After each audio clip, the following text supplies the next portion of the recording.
Nous sommes aujourd'hui au centre de Bruxelles, devant une fresque de Lucky Luke. Pourquoi ? Parce que je vous propose une rencontre avec le philosophe et diplomate Pierre Ancet, qui a consacré un grand nombre de sa réflexion philosophique à la bande dessinée, et en particulier à Gaston Lagaffe et à Lucky Luke sur le thème de la justice sociale. Mais Pierre Ancet, c'est surtout un grand amoureux de Spinoza. Il a écrit de nombreux livres sur le grand philosophe du XVIIe siècle, et son dernier livre, Le cœur de Spinoza, Vivre sans haine, est une réflexion approfondie sur comment Spinoza peut nous sauver la vie. Je vous propose de m'accompagner chez Pierre Ancet.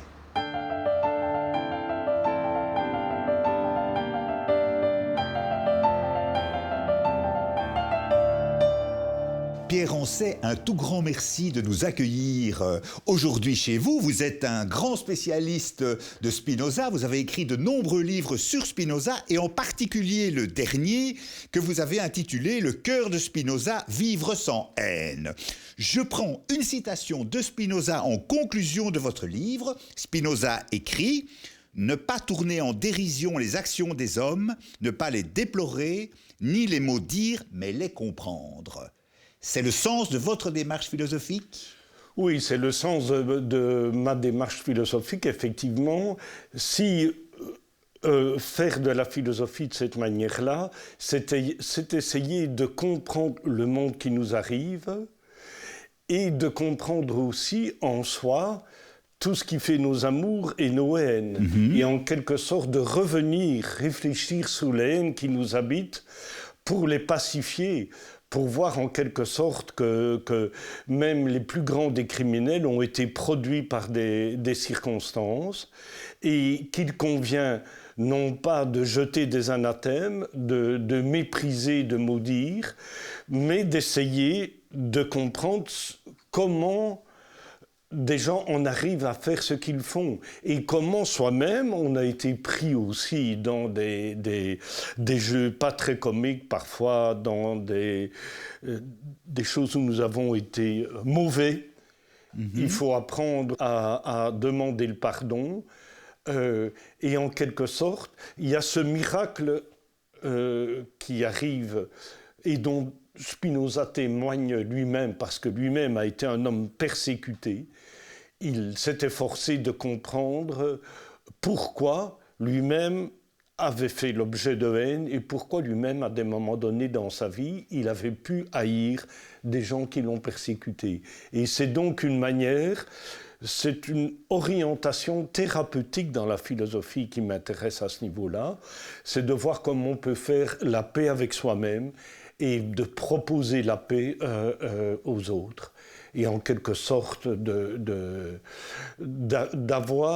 passer d'un monde de passion impulsive à l'action de comprendre ce qui nous arrive.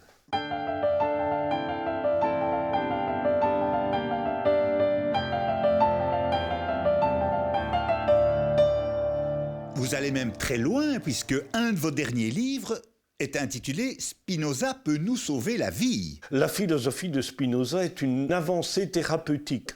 Je pense qu'en fréquentant Spinoza très modestement, peut-être aussi par l'introduction pédagogique que je me suis efforcé durant 20 à 30 années de ma vie de pratiquer, peut nous conduire à mieux gouverner notre vie.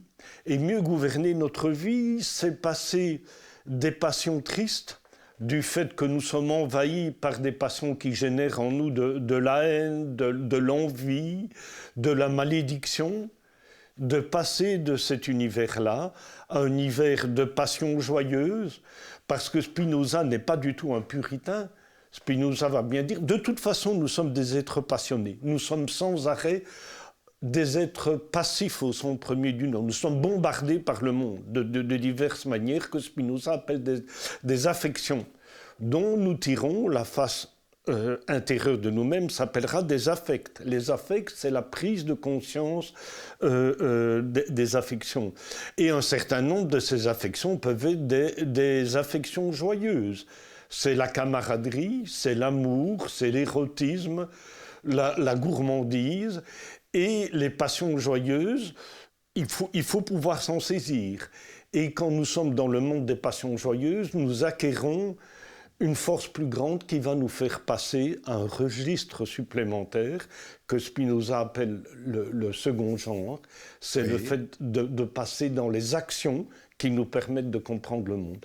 Passer du monde des passions tristes au monde des passions joyeuses et du monde des passions joyeuses, passer au domaine de l'action. Et pour Spinoza, l'action, c'est clairement comprendre.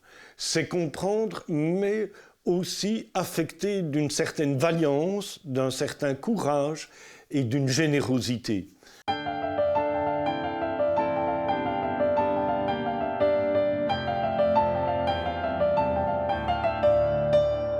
Vous dites c'est un auteur réputé difficile. Et c'est vrai que quand on entre au début de l'éthique, la grande œuvre de Spinoza, c'est vrai que pour un esprit, pour le téléspectateur qui n'est pas confronté à la technique, je dirais, et à l'esprit de la philosophie, c'est difficile. Qu'est-ce que vous conseillez pour entrer, au-delà de lire évidemment vos livres, qui sont absolument passionnants, comment et dans quelle œuvre entrer dans la démarche de Spinoza? Alors il y a donc les premières pages du traité de la réforme de l'entendement, qui est un petit livre qui n'a jamais été publié et qui montre la crise existentielle de Spinoza. Oui. Le jeune Spinoza était amoureux de la fille de son professeur de latin, Van Emden, qui était pendu en place de Grève pour avoir ourdi une conspiration contre Louis XIV.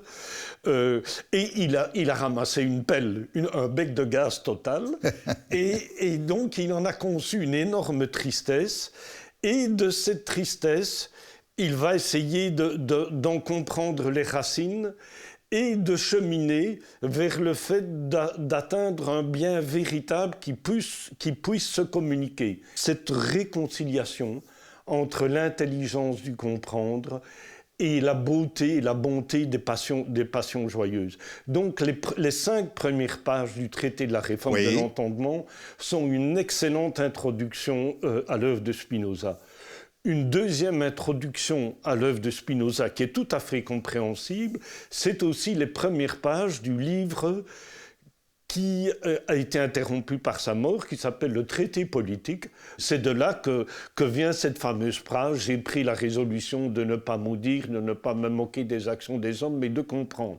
C'est là qu'on en trouve la formule la plus claire. Elle réapparaît à 3 autres endroits dans son œuvre, mais c'est là donc, deuxième manière d'entrer dans Spinoza, les 3-4 premières pages du traité politique. Troisième manière d'y entrer, c'est certains chapitres et l'introduction extraordinaire du traité théologico-politique, qui est le seul livre édité du vivant de Spinoza sous un faux nom, dans une fausse maison d'édition, avec un faux titre, et qui est un livre qui a valu à Spinoza un torrent de haine et qui a fait de lui le chef de ce qu'on appelle les Premières Lumières. Est-ce qu'on pourrait dire qu'au travers de la philosophie politique de Spinoza, il est d'une certaine manière un précurseur de toutes les grandes libertés modernes ? Oui, tout à fait. Il est d'abord un précurseur parce que c'est un grand défenseur de la démocratie. Malheureusement, il allait proposer une justification plus grande de la démocratie quand il a été interrompu par sa mort. Mais c'est d'abord, je pense, un athée radical, très respectueux par ailleurs de la personne du Christ et d'un certain nombre de propositions qu'il y a dans l'enseignement du Christ. Mais c'est un athée radical, mais c'est surtout un anticlérical féroce. Et c'est aussi, et là c'est délicat, un grand critique de la religion juive. Donc, je pense qu'il dira que la religion, c'est l'asile de l'ignorance, mais c'est un homme respectueux qui va considérer que la religion de l'amour, qui en est le condensé pur dans les évangiles, est un chemin, une étape intermédiaire pour aller vers des formes de compréhension plus réservées. Mais donc, aussi bien les trois livres que j'ai mentionnés sont importants. Et dans ce troisième livre, il va y avoir une critique féroce des miracles, notamment, où il va dire effectivement que la caricature abuse de la crédulité des petites gens pour imposer son pouvoir. Et il va dire cette phrase extraordinaire: le grand secret du régime monarchique, c'est de tromper les hommes et d'agir de telle manière qu'ils donnent leur sang pour glorifier la gloire d'un individu et d'aller se faire sacrifier sur les champs de bataille.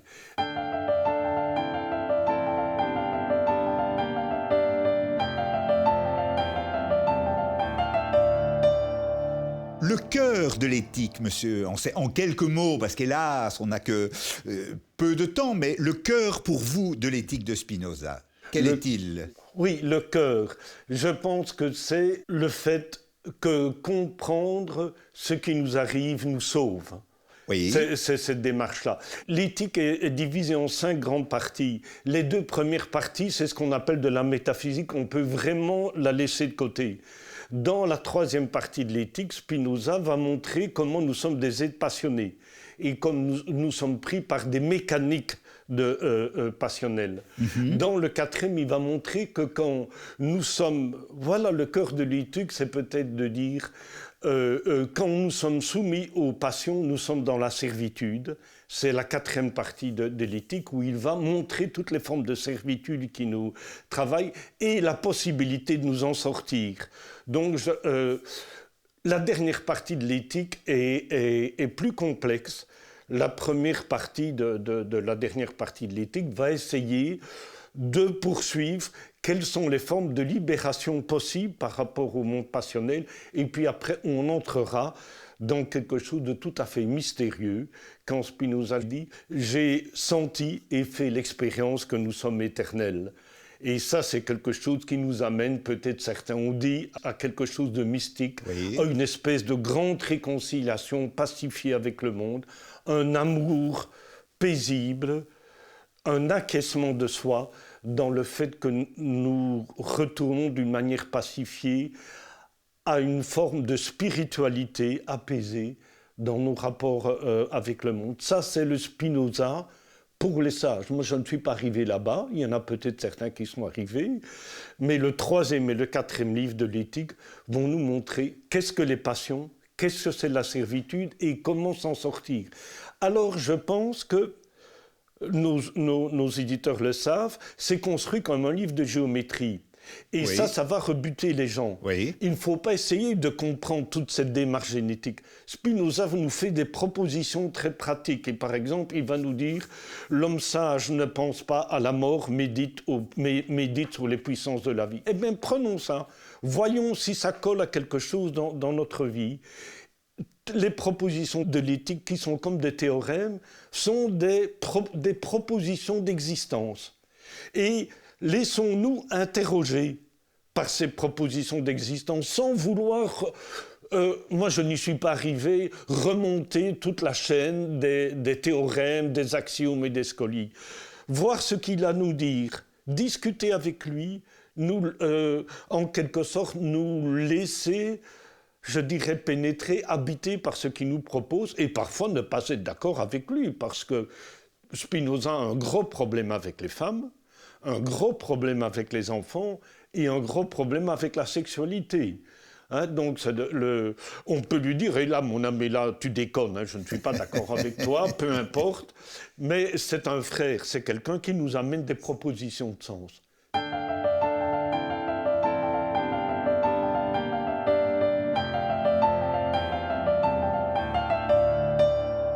Ce que je trouve très intéressant dans tous vos livres, c'est que vous mettez Spinoza en résonance avec d'autres auteurs. Vous n'êtes pas limité dans votre travail et votre démarche philosophique à Spinoza. Je pense à Épictète et à l'école stoïcienne. Je pense de manière plus récente à l'anarchisme, à Proudhon, à George Orwell, la décence ordinaire. Vous avez d'ailleurs écrit un livre qui s'appelle « Nos devenirs spinoziens, fraternels et anarchistes ».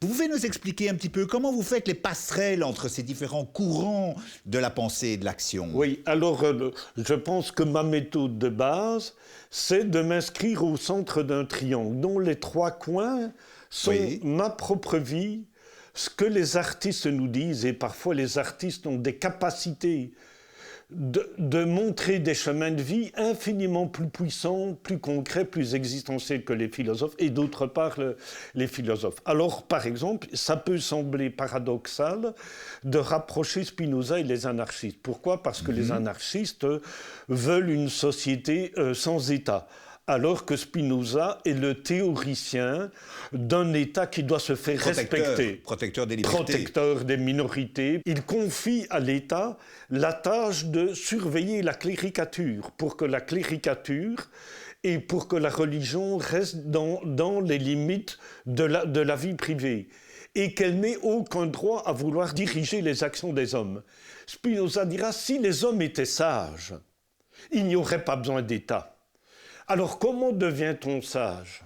On devient sage parce qu'une génération transmet ses contenus de sagesse à une autre génération. Et ça, c'est quoi ? C'est la pédagogie et c'est l'école. Pour les anarchistes, on n'a pas besoin d'État à partir du moment où la scolarité permet de confronter la transmission des témoins de sagesse, de connaissance des générations précédentes au désir des enfants.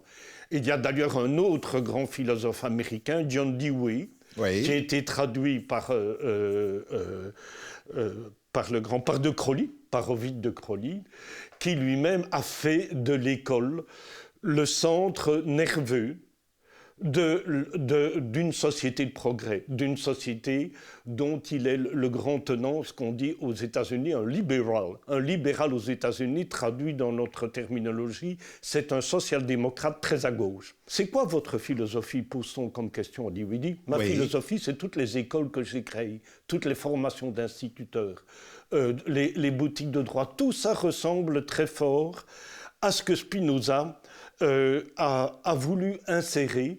Il a voulu nous proposer d'insérer la réflexion, la connaissance, pour conduire vers la sagesse. Et c'est là, paradoxalement, chez un théoricien de l'État qui devrait faire vomir ce qui n'est pas le cas certains anarchistes qui ont bien compris Spinoza, c'est que l'école est la planche de salut pour construire une société plus juste, parce qu'elle va permettre aux gens de progresser vers la sagesse.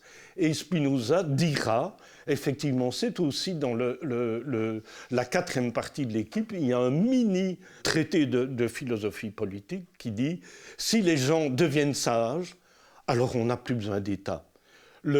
L'idéal, je n'aime pas tellement ce nom, le point ultime de la pensée de Spinoza, c'est le fait que les gens soient sages les uns avec les autres. Et quand on est sage, on n'a plus besoin de gendarmes. Et on est tout près de l'anarchisme.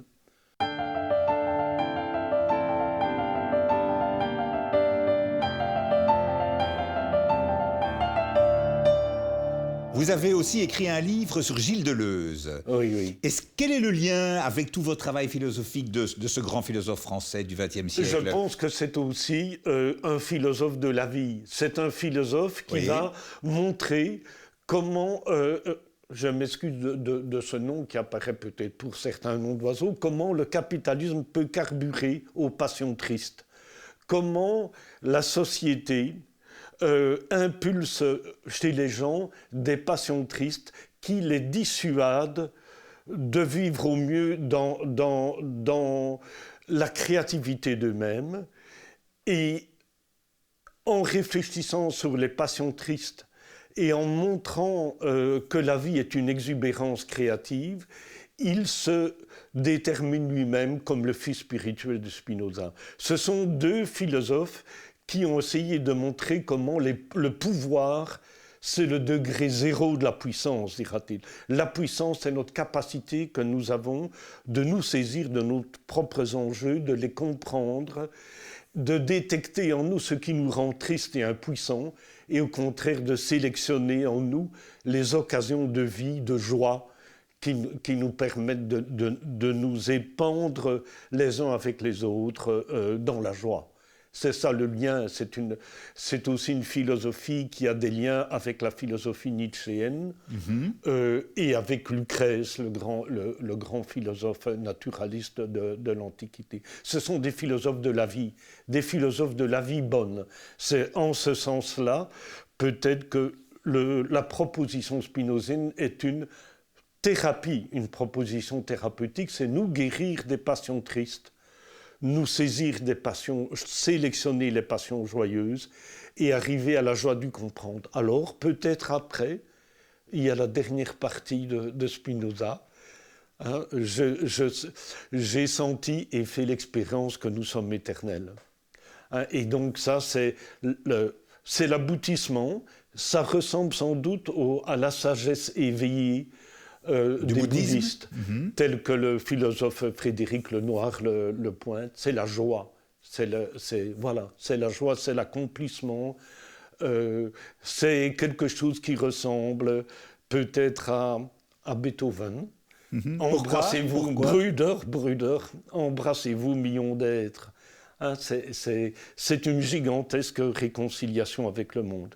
Je n'y suis pas arrivé, certains y arrivent, mais disons que je sens parfois pointer quelques arômes. Vous espérez y arriver progressivement ? Alors, c'est vrai que la vieillesse, il y a un philosophe qui s'appelle Schopenhauer qui a beaucoup écrit sur la vieillesse. Est-ce que la vieillesse est le plus bel âge de la vie ? C'est peut-être un bel âge de la vie dans le sens où les passions nous tyrannisent moins et qu'on est capable de dialoguer avec le fond passionnel qui est en nous, parce qu'il est moins impérieux.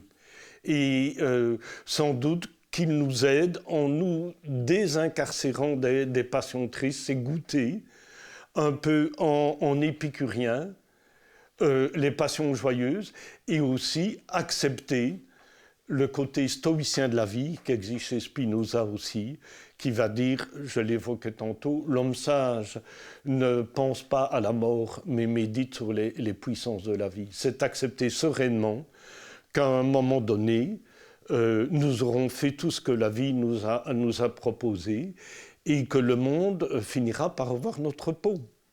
Hein, les passions du monde sont plus puissantes que nous. Et à un moment donné, nous aurons fait tout ce que notre puissance nous permettait d'user, et ce sera terminé. Et il faut le vivre paisiblement. C'est aussi le lien de Spinoza avec les grandes écoles de sagesse grecque.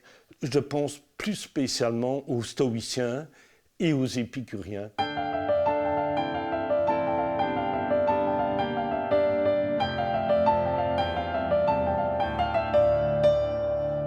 Vous avez écrit un livre sur Gaston Lagaffe, philosophe, et vous avez écrit un livre sur la théorie de la justice au travers du personnage de Lucky Luke. Oui. En quelques mots. En quelques mots.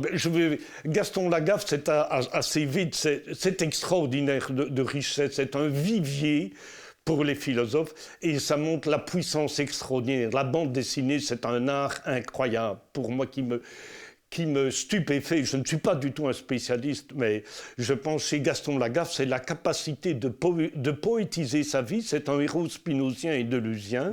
C'est quelqu'un qui crée de la poésie son propre univers à l'intérieur de la domination, de la structure de domination qui est aussi la rationalité de l'entreprise. Hein, parce que l'entreprise du Puy, c'est à la fois la créativité politique, mais la nécessité de faire bouillir la marmite pour l'entreprise. Il entre en choc avec ça. Je pense que Lucky Luke, sur un plan philosophique, c'est absolument passionnant, parce que Lucky Luke est un justicier, comme Capitaine Marvel, comme Spider-Man, etc. C'est l'Amérique qui avance vers le Far West, sans l'administration, sans la justice, sans les notaires, sans le cadastre. Il faut que les gens fassent la justice eux-mêmes. Ils font du lynchage, ce qui est horrible. Lucky Luke va s'instaurer, va être un faiseur de paix, comme les grands chefs indiens. C'est quelqu'un qui va s'efforcer de passer du justicier sommaire à opérer dans la justice, puisqu'il va être investi des missions soit de marshal, Le marshal, c'est le représentant de l'autorité fédérale américaine, ou de shérif, le représentant de la justice de l'État. Et il va être un opérateur de paix.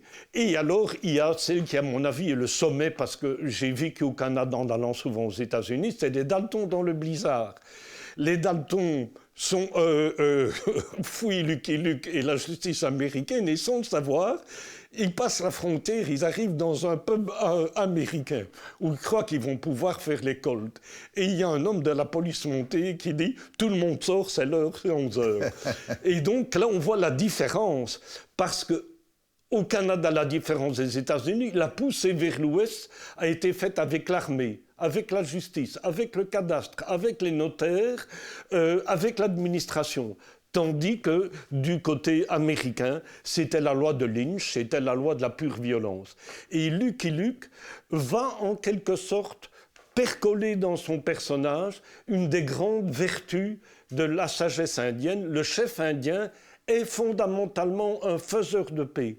Là où il y a du conflit, il apporte la paix, il pacifie les gens.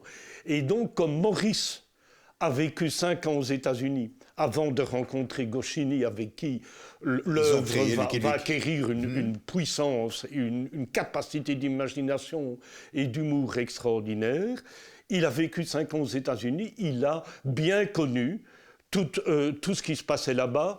Il a connu le dernier des frères Dalton. Il a connu 14 enfants dans la famille Dalton, le dernier qui est un grand ami de John Wayne, qui a écrit un livre extraordinaire sur les côtés absolument négatifs de la prison, où il a passé 13 ans en prison, puisque lors du hold-up de Coffeyville, il avait reçu 23 balles dans le corps. Il lui a survécu, il a fait 13 ans, et il est devenu un homme extraordinaire. Toute l'histoire dramatique de l'ouest des États-Unis a percolé d'abord dans Maurice seul et puis dans sa conjonction avec Goscinny, qui lui vient d'une famille, toute la famille maternelle de Goscinny est morte à Auschwitz et toute sa famille s'est réfugiée en Argentine, lui est monté aux États-Unis, il a connu Maurice et ils ont fait ce mariage absolument merveilleux. Et la bande dessinée est pour moi un art. Je la connais peu, mais les quelques-uns, c'est un art extraordinaire. Pierre Ancet, un tout grand merci pour cette rencontre. Merci aussi à vous. C'est un plaisir de converser avec vous et d'évoquer Spinoza et certains auteurs. Voilà.